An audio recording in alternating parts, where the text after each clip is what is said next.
Meaning of Donald McGill.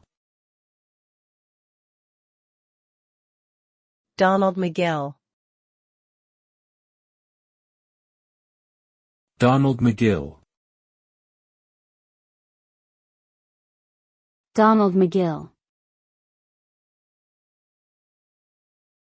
Donald McGill.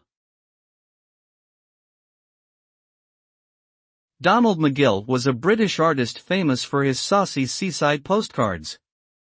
He created over 12,000 different designs between 1904 and 1962, which depicted naughty caricatures of everyday life.